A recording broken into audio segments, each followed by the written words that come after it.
Assalamualaikum warahmatullahi wabarakatuh.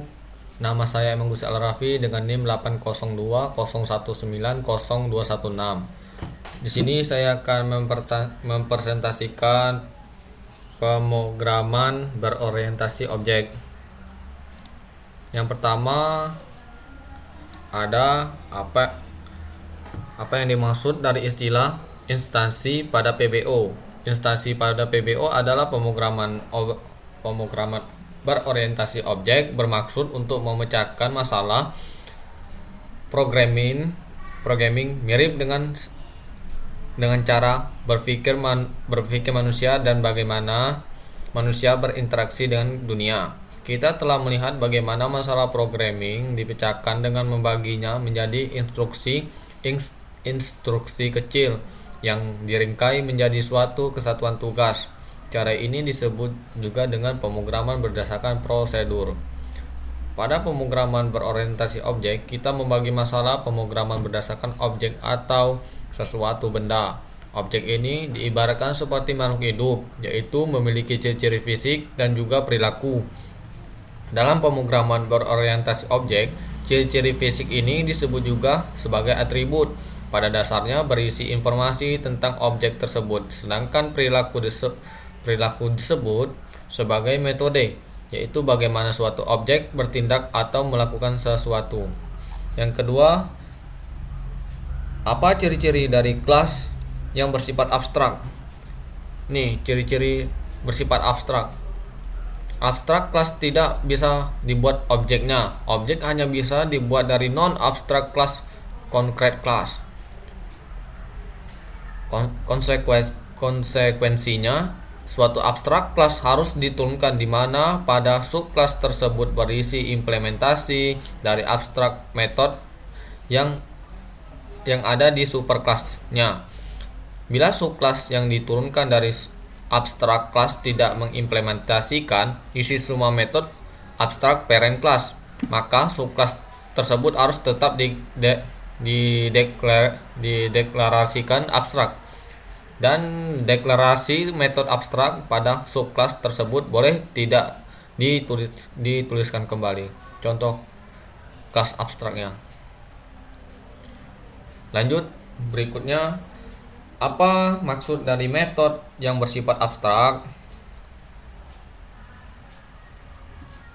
Ini penjelasannya.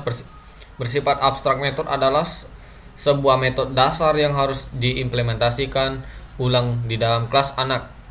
Dalam kurung child class, abstrak method ditulis tanpa isi dari metode, melainkan hanya signature saja. Signature dari sebuah metode adalah bagian metode yang terdiri dari nama-nama metode, parameternya. Jika ada abstrak class digunakan dalam inheritance pewarisan untuk dari abstrak class. Abstrak class digunakan untuk membuat struktur logika penurunan di dalam pemrograman objek. Konsep abstrak class dan abstrak method akan lebih mudah dipahami dengan menggunakan contoh. Misalnya kita ingin membuat kelas yang terdiri dari berbagai jenis komputer seperti kelas laptop, kelas PC, kelas notebook, dan lain-lain.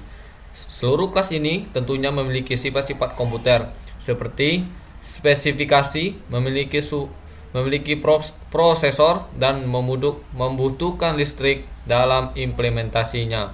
Kita bisa membuat seluruh kelas ini diturunkan dari kelas komputer. Yang keempat ada empat. Apa ciri-ciri dari kelas turunan? Nah, ada dua macam ciri-cirinya, superclass dan subclass. Superclass dan subclass atau kelas atas atau kelas asal sering disebut juga dengan superclass.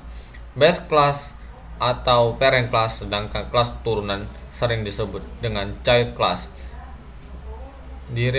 Derived class atau extended class diartikel sebagai mendefinisikan kelas Java.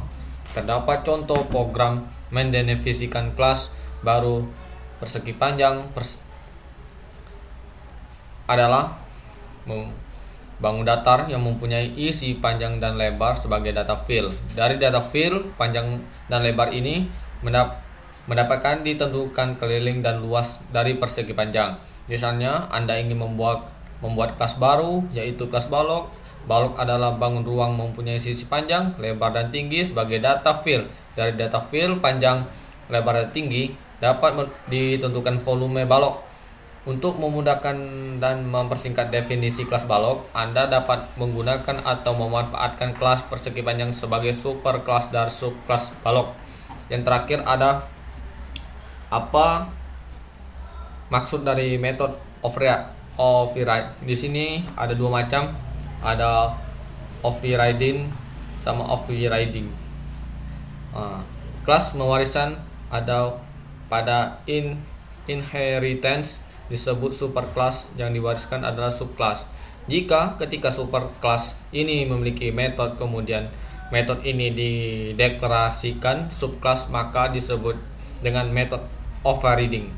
Dengan demikian, subclass akan memberikan implementasi tersendiri pada metode yang sudah disediakan superclass tersebut dalam Java. Ini override sama overriding. Yang superclass dan metode superclass dengan metode subclass. Ini codingannya sebuah kelas kendaraan. Baiklah, sampai di sini. Apabila kekurangan mohon dimaafkan. Saya akhiri, wabillahi taufik wal hidayah. Wassalamualaikum warahmatullahi wabarakatuh.